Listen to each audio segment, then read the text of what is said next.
Alright, last time we covered account creation and a couple of basic settings for your chart. What candles are, basic descriptions.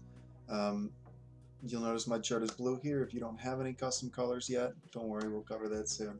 But today we'll be covering trend lines and all of the different options that we have in the types of trend lines. I'll do my best to keep this under 10 minutes because it is just trend lines, but let's dive in.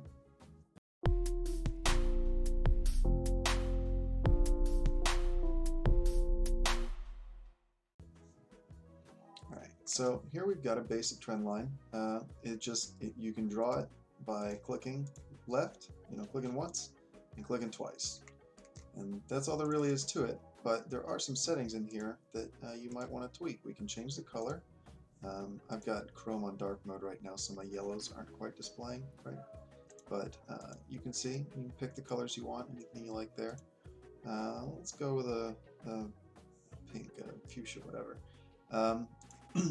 In these settings, to the right of it though, you can change to a dashed line, a dotted line. That might be a little bit too refined for the video, so we can go ahead and click back on the color thing and change the thickness of the line.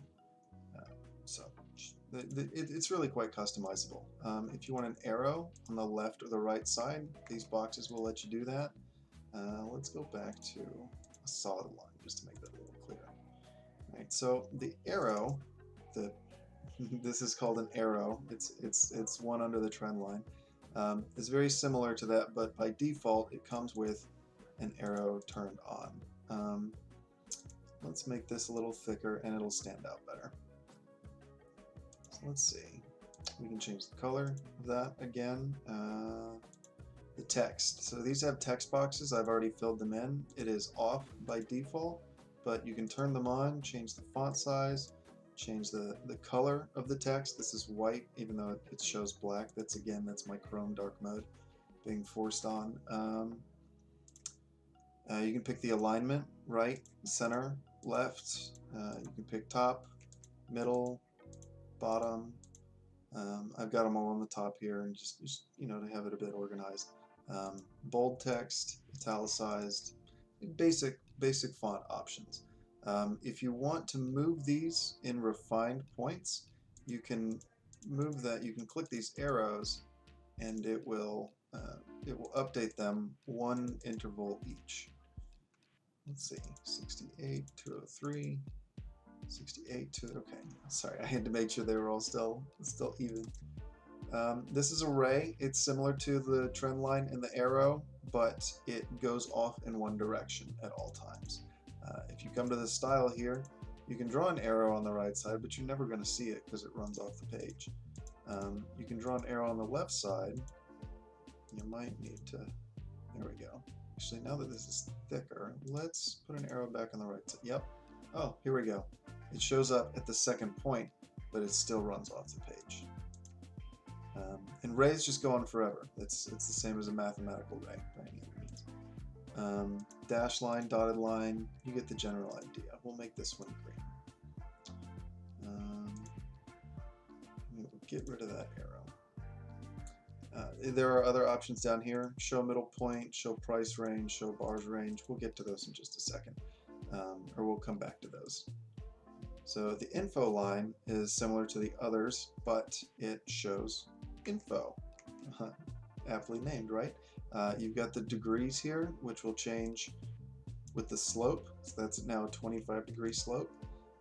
It tells you how long it is. It's 135 bars long, 27 days. I think that's 27 candles. 135, it could be 27 days, yeah. And it's 756 pixels across the screen.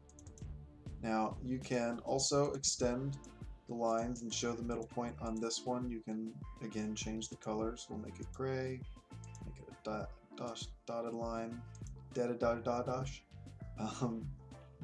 Let's see. Put an arrow on that side for whatever reason. No, we'll put an arrow on that side for whatever reason, just to make it stand out. Make it a little lighter.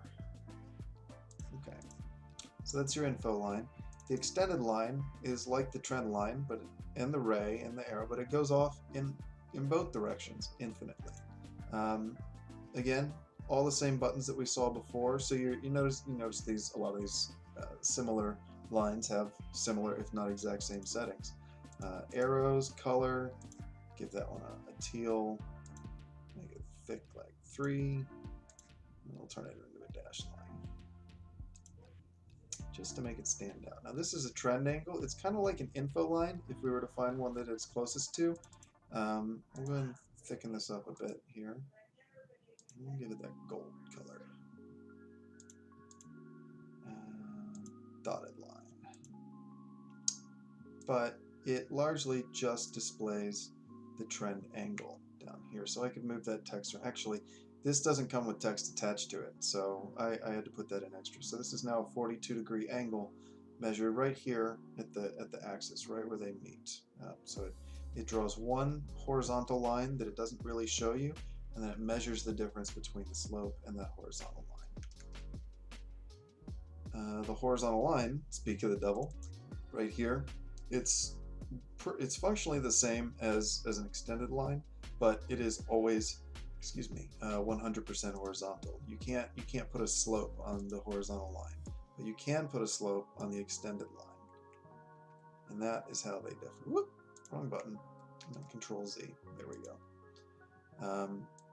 Horizontal lines can be quickly added by pressing Alt H anywhere on the screen, and Control Z will undo stuff like that.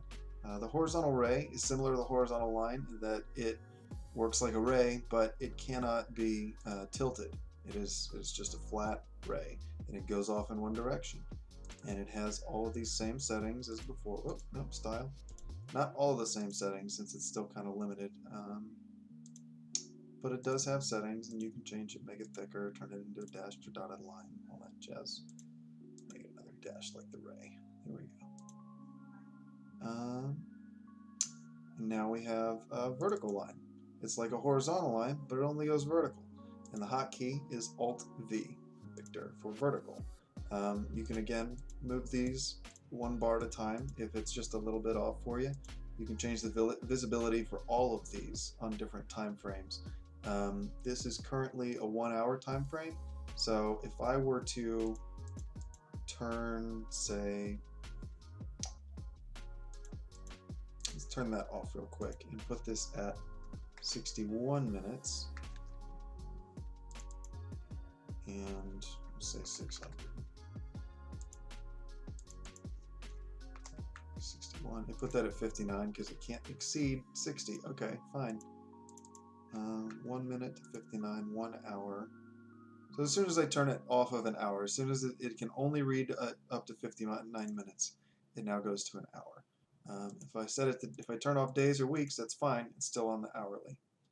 All right, so moving on, we've done the vertical line, the horizontal line, and now the combo cross line.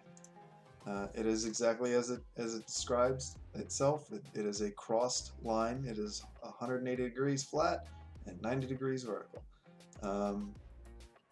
That pretty much sums up trend lines for you today. I don't want to take up too much time any more than I have to. I will see you next time.